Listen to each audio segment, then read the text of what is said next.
अस्सलाम वालेकुम dear students. Chapter number 1 first year. आज हमारा लेक्चर नंबर 3 है। लेक्चर नंबर 2 में हमने डिस्क्राइब की थी फैमिलीज ऑफ पीरियोडिक टेबल। आज लेक्चर 3 में हम पीरियड नंबर और ग्रुप नंबर से किसी भी एटम की इलेक्ट्रॉनिक कन्फिग्रेशन को डिड्यूस करेंगे। सबसे पहले तो इलेक्ट्रॉन के बारे में जो कंप्लीट इंफॉर्मेशन है वो सेट ऑफ न्यूमेरिकल वैल्यूज से हमारे पास आती है। These are known as quantum numbers. So we can say that कि इलेक्ट्रॉन को किसी भी एटम के अंदर कंप्लीटली डिस्क्राइब करने के लिए हमारे पास क्वांटम नंबर्स हैं। There are 4 quantum numbers. One is principal quantum number. Principal quantum number explain करता है शेल के बारे में, इसे n से इंडिकेट किया जाता है। Second one is azimuthal quantum number. ये इंफॉर्मेशन देता है सब शेल के बारे में, जैसे s, p, d and f, ये सब शेल्स हैं। इसकी इंफॉर्मेशन हमारे पास आती है एजीम्यूथल क्वांटम नंबर से। Third one is magnetic quantum number. Small m से इंडिकेट होता है। It gives information about orientations of sub shell. जैसे p सब शेल है तो इसकी 3 ओरिएंटेशंस हैं, px, py, pz। ये जो px, py और pz की इंफॉर्मेशन है ये मैग्नेटिक क्वांटम नंबर से आती है। Last one is spin quantum number. That indicates the motion of electron, कि इलेक्ट्रॉन क्लॉकवाइज मूव कर रहा है या एंटी क्लॉकवाइज। तो हम यहां पे डिस्क्राइब करेंगे पहले 2 क्वांटम नंबर्स को, principal quantum number and azimuthal. Principal quantum number information देता है शेल के बारे में। अगर किसी एटम का प्रिंसिपल क्वांटम नंबर 1 है तो इसका मतलब है इसमें एक ही शेल है, और यही इंफॉर्मेशन हमें किससे मिलती है? पीरियड नंबर से। So it means we can say that कि प्रिंसिपल क्वांटम नंबर ही पीरियड नंबर को इंडिकेट करता है। So it gives information about shell, it indicates period number. और प्रिंसिपल क्वांटम नंबर को हम शो करते हैं n से। इसकी वैल्यू 1, 2, 3, 4 हो सकती है। अगर किसी एटम में प्रिंसिपल क्वांटम नंबर की वैल्यू 3 है, इसका मतलब है इसमें 3 शेल्स हैं और इसका लास्ट शेल 3rd है, सो इसका पीरियड भी 3 होगा। So principal quantum number indicates the period number. तो यहां से एक इंफॉर्मेशन हमें मिल गई कि जो पीरियड नंबर होगा उतने ही एटम में शेल्स प्रेजेंट होंगे। सेकेंड है azimuthal quantum number. Azimuthal quantum number को हम स्मॉल l से इंडिकेट करते हैं। ये इंफॉर्मेशन प्रोवाइड करता है अबाउट सब shells s, p, d and f। ये बताता है कि किस सब शेल में वैलेंस इलेक्ट्रॉन्स प्रेजेंट है। सो प्रिंसिपल क्वांटम नंबर से हमें शेल का या पीरियड नंबर का पता चला, और वैलेंस इलेक्ट्रॉन किस सब शेल में प्रेजेंट है ये इंफॉर्मेशन मिलती है एजीम्यूथल क्वांटम नंबर से। और एजीम्यूथल क्वांटम नंबर 4 सब शेल्स को एक्सप्लेन करता है, s, p, d and f। अच्छा, अब हमारे पास कोई भी एलिमेंट है x। अब इस x एलिमेंट का हमें बता दिया जाता है कि 3rd पीरियड है। जब बता दिया गया ना 3rd पीरियड है, इसका मतलब है कि इसका वैलेंस शेल जो है वो 3rd है, इसके प्रिंसिपल क्वांटम नंबर की वैल्यू 3 होगी, तो इसका आउटर मोस्ट शेल बन जाएगा 3। तो जो पीरियड नंबर बता दिया जाएगा वही किसी एलिमेंट का वैलेंस शेल होगा। अब हमें कहा जाता है कि साथ ही ये s ब्लॉक में प्रेजेंट है। s ब्लॉक का मतलब है कि या तो ग्रुप 1 में है या ग्रुप 2 में है। सो इस एटम की इलेक्ट्रॉनिक कन्फिग्रेशन बनेगी 3s, के 3 पीरियड है, s ब्लॉक है। सो 3rd पीरियड के s सब शेल में इसका वैलेंस इलेक्ट्रॉन आना है, इसके लास्ट शेल की इलेक्ट्रॉनिक कन्फिग्रेशन होनी है 3s। इसी तरह अगर हमें कहा जाए कि एक एलिमेंट है वो 4th पीरियड में है और p ब्लॉक में है, तो हम कहेंगे कि इसका वैलेंस शेल है 4 और वैलेंस इलेक्ट्रॉन आते हैं p सब शेल में, तो इसके वैलेंस शेल की इलेक्ट्रॉनिक कन्फिग्रेशन बनेगी 4p। So we can also indicate that कि पीरियड हमें इंफॉर्मेशन प्रोवाइड करता है वैलेंस शेल के नंबर की। अब ग्रुप नंबर ये वैलेंस इलेक्ट्रॉन्स की इंफॉर्मेशन देता है कि लास्ट शेल में इलेक्ट्रॉन कितने प्रेजेंट है। अगर किसी भी एलिमेंट का ग्रुप 1 है, इट मींस उसके लास्ट शेल में 1 इलेक्ट्रॉन प्रेजेंट है। अगर किसी एटम का ग्रुप नंबर 2 है तो इसके वैलेंस शेल में 2 इलेक्ट्रॉन्स प्रेजेंट है। बट ये बात 1 और 2 के लिए तो ट्रू है। जो फर्दर 13, 14, 15, 16, 17, 18 ग्रुप नंबर्स हैं उनके वैलेंस इलेक्ट्रॉन इस तरह फाइंड नहीं हो सकते। उनके इलेक्ट्रॉन फाइंड करने के लिए हम फार्मूला यूज करते हैं, valence electrons is equal to group number -10। इसका मतलब यह हुआ कि अगर कोई एलिमेंट 13 ग्रुप में है और 3rd पीरियड में है, 3rd पीरियड से तो आइडेंटिफाई हो गया कि इसका 3rd शेल है लास्ट। अब हमने लास्ट शेल में इलेक्ट्रॉन्स भी फाइंड करने हैं।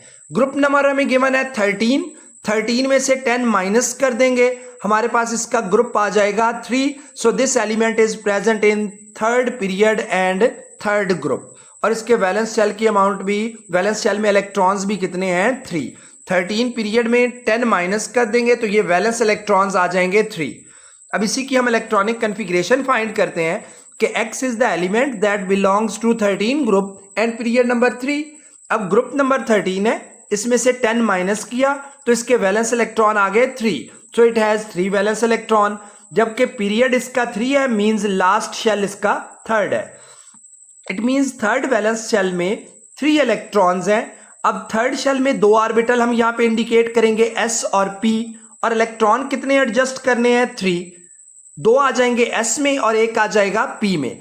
अब थर्ड शेल की इलेक्ट्रॉनिक कन्फिग्रेशन बन गई 3s2 3p1। अंदर वाले दोनों शेल कंप्लीट होंगे 1s2 2s2 2p6, क्योंकि आउटर मोस्ट में तो इलेक्ट्रॉन आ रहे हैं, अंदर वाले ऑटोमेटिकली फिल होने के बाद ही इलेक्ट्रॉन थर्ड शेल में आएंगे। अब अगर हमें इलेक्ट्रॉनिक कन्फिग्रेशन का पता चल जाता है then we are able to explain a lot of its chemical properties. हम इसकी वैलेंसी बता सकते हैं, ऑक्सीडेशन स्टेट बता सकते हैं, ये मेटल है या नॉन मेटल है, इसका बिहेवियर कैसा है, इसकी केमिकल प्रॉपर्टीज कैसी होंगी, फिजिकल प्रॉपर्टीज की अपने ग्रुप से किस तरह रिलेट करेंगी, ये सब कुछ हम एक्सप्लेन कर सकते हैं just by knowing the group and period number, क्योंकि ग्रुप एंड पीरियड नंबर से इलेक्ट्रॉनिक कन्फिग्रेशन डिड्यूस हो जाती है। इसके बाद है पीरियोडिसिटी ऑफ प्रॉपर्टीज, कि प्रॉपर्टीज पीरियोडिक टेबल में किस तरह चेंज होती हैं। इनमें सबसे पहले हमारे पास एटॉमिक रेडियस। एटॉमिक रेडियस को हम सिंपली साइज ऑफ एटम भी कहते हैं। So size of atom is also termed as radius of atom. अब रेडियस की डेफिनेशन क्या होगी, कोई सर्कल हो ना सब्सटेंस, या कोई भी सर्कल, उसका रेडियस फाइंड करना हो तो हम सेंटर से लेकर आउटर मोस्ट शेल तक डिस्टेंस लेते हैं। जैसे ये हमारे पास सर्कल है, हम इसका रेडियस फाइंड करना चाहते हैं तो हम इसके सेंटर से लेकर आउटर मोस्ट एरिया तक डिस्टेंस फाइंड करेंगे। सेंटर से लेकर आउटर मोस्ट शेल तक या सर्कमफेरेंस तक जो डिस्टेंस होगा वो रेडियस कहलाएगा।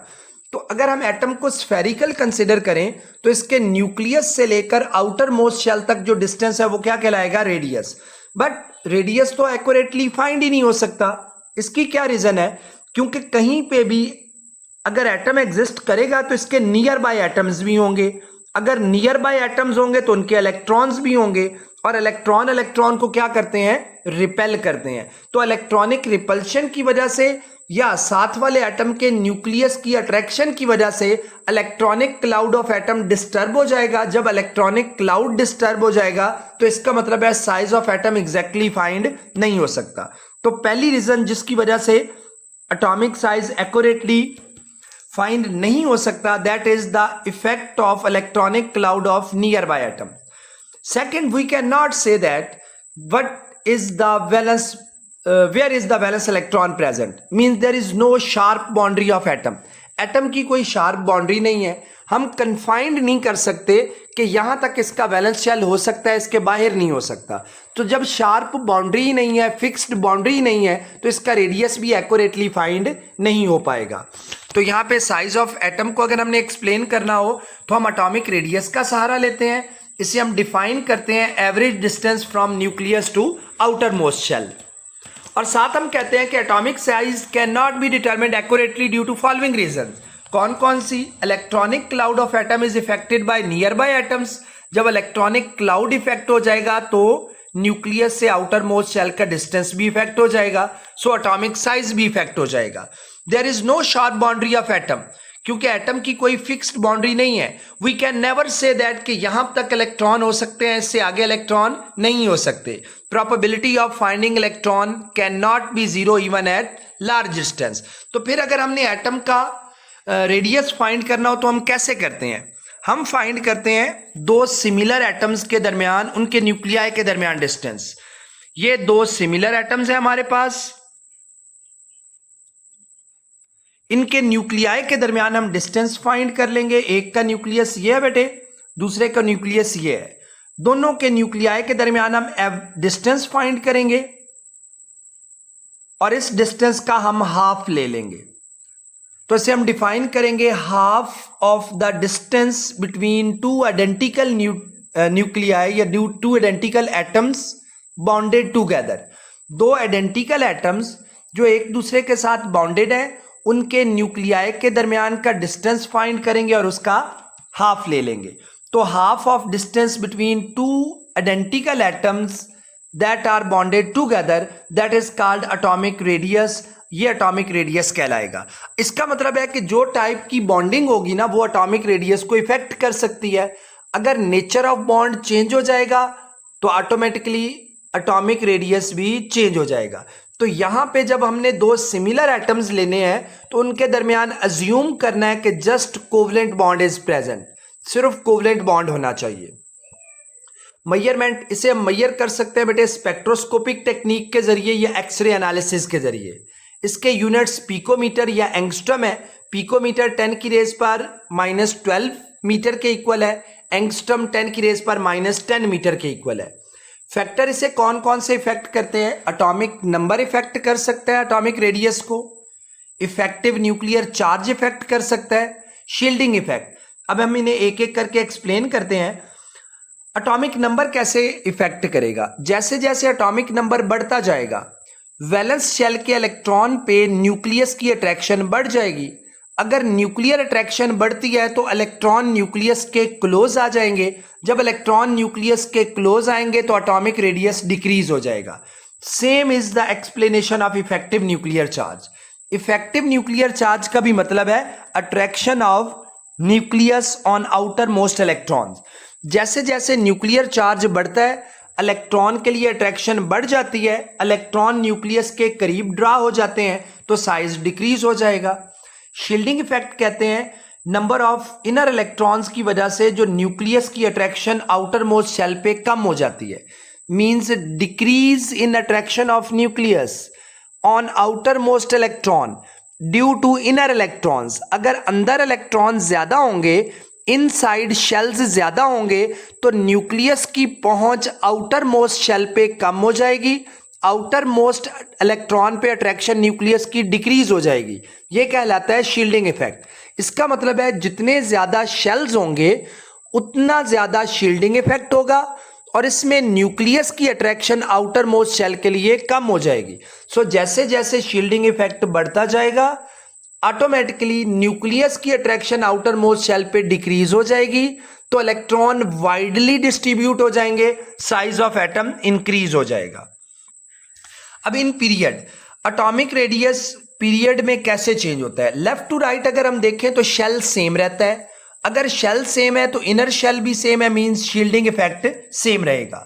तो लेफ्ट टू राइट लेकिन न्यूक्लियर चार्ज इंक्रीज हो जाएगा। Left to right nuclear charge, proton number बढ़ता जाता है, शेल सेम रहता है बेटा। इट मींस के attraction of nucleus on electron बढ़ जाती है तो इलेक्ट्रॉन न्यूक्लियस के करीब आ जाएंगे, साइज ऑफ एटम डिक्रीज हो जाएगा। बट अगर हम ग्रुप में देखें from top to bottom there is addition of one shell in next member. हर अगले मेंबर में एक शेल ऐड हो जाता है। अगर एक शेल ऐड हो जाएगा तो अंदर इलेक्ट्रॉन्स बढ़ जाएंगे, शील्डिंग इफेक्ट बढ़ जाएगा, न्यूक्लियस की अट्रैक्शन कम हो जाएगी। जब न्यूक्लियस की अट्रैक्शन कम होगी तो साइज ऑफ एटम डिक्रीज होता जाएगा। Size of atom increases. Nuclear attraction कम हो गई है तो इलेक्ट्रॉन वाइडली डिस्ट्रीब्यूट हो जाएंगे, साइज ऑफ एटम इंक्रीज होता जाएगा। इसे हम ग्राफिकली यहां पे ये शो कर सकते हैं कि लेफ्ट टू राइट देखें, एटॉमिक नंबर बढ़ रहा है, न्यूक्लियर अट्रैक्शन बढ़ रही है, सो साइज डिक्रीज हो रहा है। टॉप टू बॉटम एक शेल का एडिशन होता जा रहा है, जैसे जैसे एक शेल ऐड होता जाएगा साइज इंक्रीज होता जाएगा। इसी को हम आयनिक रेडियस की फॉर्म में भी पढ़ते हैं। जब कोई भी आयनिक क्रिस्टल की फॉर्म में प्रेजेंट हो या क्रिस्टल लैटिस की फॉर्म में प्रेजेंट हो तो आयनिक रेडियस की हम मेजरमेंट करते हैं। It is called size of ion in crystal lattice. तो आयनिक रेडियस की डेफिनेशन क्या हुई? Ionic radius is the measure of size of ion in crystal lattice. इसे भी हम डिफाइन कैसे करते हैं बेटे? The distance from the nucleus of ion to outermost electron. Nucleus से लेकर आउटर मोस्ट इलेक्ट्रॉन जो आयन का है उसके साइज को आयनिक रेडियस का नेम देंगे। It is also measured in picometers and angstrom. जब एक एटम इलेक्ट्रॉन लूज करता है, अब इलेक्ट्रॉन लूज हो जाएंगे तो पॉजिटिव आयन बनेगा, इसका साइज क्या कहलाएगा बेटे? Cationic radius. और cationic radius is smaller than neutral atom. क्यों? क्योंकि इलेक्ट्रॉन लूज हो गए हैं। जब इलेक्ट्रॉन लूज हो जाएंगे तो रिमेनिंग इलेक्ट्रॉन पे न्यूक्लियस की अट्रैक्शन बढ़ जाएगी। जब न्यूक्लियस की अट्रैक्शन बढ़ेगी तो साइज रिड्यूस हो जाएगा। So we can say that कि अगर न्यूट्रल एटम है, ये न्यूट्रल एटम, इसका साइज लार्जर है। जब इलेक्ट्रॉन रिमूव हो जाएंगे तो ऑटोमेटिकली इलेक्ट्रॉन कम हो गए तो न्यूक्लियस का रिमेनिंग इलेक्ट्रॉन पे अट्रैक्शन बढ़ जाएगी, तो साइज थोड़ा सा रिड्यूस हो जाएगा। Mean there is decrease in size due to removal of electrons, क्योंकि रिमेनिंग इलेक्ट्रॉन पे न्यूक्लियर अट्रैक्शन बढ़ गई है। इसी तरह जब इलेक्ट्रॉन ऐड होते हैं तो नेगेटिव चार्ज बनता है। नेगेटिव चार्ज की वजह से there are more electrons in outermost shell. Outermost shell में इलेक्ट्रॉन बढ़ गए तो उनके दरमियान रिपल्शन भी बढ़ेगी, तो इलेक्ट्रॉन एक दूसरे से थोड़ा सा अवे चले जाएंगे, साइज बढ़ जाएगा। तो anionic radius means negative ion का रेडियस न्यूट्रल एटम से लार्जर होगा। इसके बाद हमारे पास आयनिक रेडियस का ट्रेंड दैट इज सिमिलर, जो हमने एटॉमिक रेडियस का पढ़ा है कि लेफ्ट टू राइट जाते हुए एटॉमिक नंबर बढ़ता जाता है, शेल सेम रहता है।